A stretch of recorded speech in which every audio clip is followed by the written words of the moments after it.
Hello dear friends, this is Dr. Diptesh Patel and I'll be teaching jet propulsion and aircraft engineering.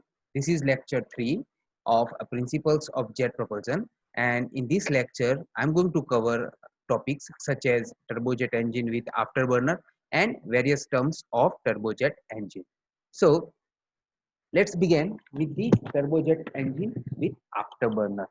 In turbojet engine with afterburner, we have done the slight modifications which would help to enhance the thrust of the engine. So basically, we have seen the turbojet engine which had a certain limitations, which has a certain limitations such as it has a poor performance at low speed, and therefore it required a longer runway for the takeoff.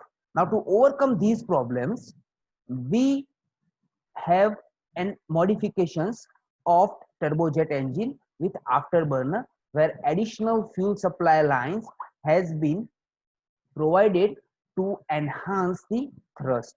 Now even the thrust equation, according to the thrust equation that we are going to see later on in this lecture, it has been clear that the thrust can be increased by increasing the velocity of turbojet engine, or by increasing the velocity of exhaust gases. So the velocity of gases is a function of maximum torque in the cycle. As maximum temperature increases, the exit gases velocity can also be increases, and hence the overall thrust can be increased. The thrust can also be increased by increasing the mass flow rate of the gases. So an afterburner is a device which is added to the rear of the turbojet engine, and it is the best method to increase the thrust of turbojet engine for shorter duration, for better takeoff performance and higher rate of climb. So you can see it has the same component as we have seen in the turbojet engine, but the only one modification has been done, and that is the afterburner. You can see the additional fuel supply line is provided after the turbine, where a few more fuels are allowed to be added into the flue gases, and these fuels is ignited after the expansion, partial expansion into the turbine. Now the exhaust gases of the turbine of the turbojet engine has a sufficient oxygen to burn, as there is always excess air available, and this allow the burning before it reach the nozzle, and it is therefore it is called the afterburning. Now this increase the mass flow and the velocity of exhaust gases, and hence the thrust of the aircraft is increased. Its purpose is to provide the temporary increase in thrust both for supersonic flight and takeoff, and it has been seen that almost 30% or more thrust can be increased with the help of afterburner. However, it has a more fuels requirement, so the fuel consumptions increase rapidly in the afterburner. Afterburner is mostly used for takeoff and for high climbing rates, and for a that is for even very short durations. Also, exhaust jet area should be variable to meet the demand of increased flow rate. So like during the World War II, many countries have started to use the aircraft carrier ship, and they have the runways on their ship. That runway was very short, and they had a problem with the takeoff because those runway were unable to provide the enough run to for the flight to take off, and therefore many inventions has been done during this period, and jet engine with afterburner is one of the invention that was taken place to enhance the thrust for the short durations. Now we are going to see various terms, and the first one is thrust. So basically, thrust is a unbalanced force acting on space vehicles. because of the difference in momentum of flow velocity of air entering the engine and the velocity of gases that leaving the exhaust nozzles.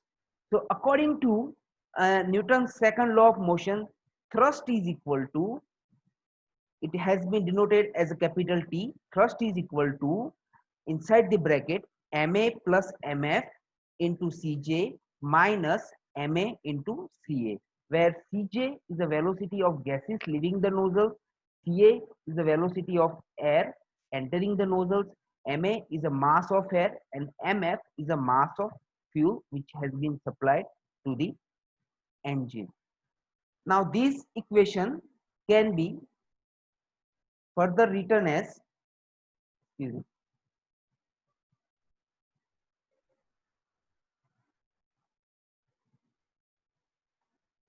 these equations can be further written as T is equal to 1 plus mf upon ma into Cj minus Ca.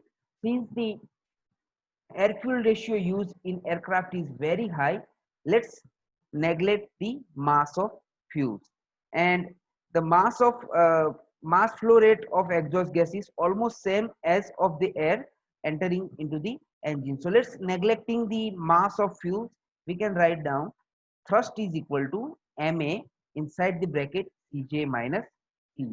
Next term is the thrust power. Now it is a power which is developed from the thrust of engine, and it is a product of thrust and the velocity of vehicles. Thrust power can be denoted as capital TP, that is equal to, inside the bracket, 1 plus mf over ma into Cj minus Ca bracket complete into Ca watt per kilogram of air. Now similar way, let's neglect the mass of fuels. These equations can be rewrite as thrust power is equal to Cj minus Ca into Ca watt per kilogram of air. Next term is a propulsive power. Now propulsive power, it is the energy that is required to change the momentum of the mass flow of the gases, and it is mostly expressed as the difference between the rate of kinetic energy of the air which is entering into the vehicles and the exhaust gases that is leaving the engine. So propulsive power is denoted as a capital PP, that is equal to 1 plus mf over ma into Cj square over 2 minus Ca square over 2. Similar way, let's neglect the mass of fuels, and these equations can be rewrite as propulsive power is equal to Cj square minus Ca square divided by 2. Then after, the propulsive efficiency. Propulsive efficiency is the ratio of thrust power to propulsive power. Thrust power to propulsive power, and therefore eta P, it is denoted as a eta P, that is equal to Tp divided by Pp. Now let's put the values of Pp and Pp from the previous equations, and therefore the propulsive efficiency can be written as 1 plus mf over ma into Cj minus Ca into Ca divided by 1 plus mf upon ma Cj square over 2 minus Ca square over 2. Similarly, let's neglect the mass of fuels, and the propulsive efficiency can be written as 2Ca divided by Cj plus Ca. Then after, thermal efficiency of the plant. So here it is the ratio of the overall propulsive power which has been generated, since we know that propulsive power is the energy. So it is the ratio of propulsive power to the heat supply, and it is denoted as eta Th.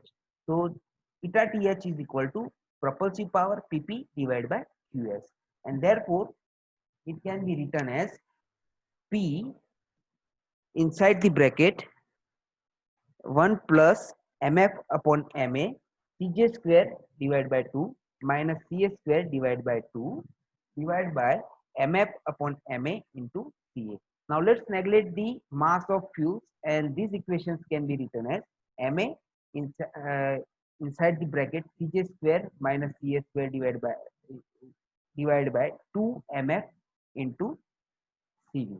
Then after, overall efficiency of the plant. Overall efficiency of the plant, it is the product of thermal efficiency and propulsive efficiency, and it can be defined as the ratio of thrust power to the rate of heat supplied to the system. So eta overall is equal to Tp divided by Qs. Now let's put the values of Tp and Qs, and these equations can be rewrite as 1 plus mf over ma into Cj minus Ca into Ca divided by mf over ma into Ca.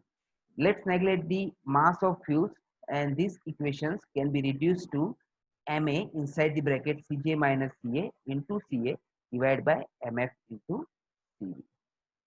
And the last term is a thrust specific fuel consumption. Now, thrust specific fuel consumption is the ratio of fuel power rate to the thrust produced.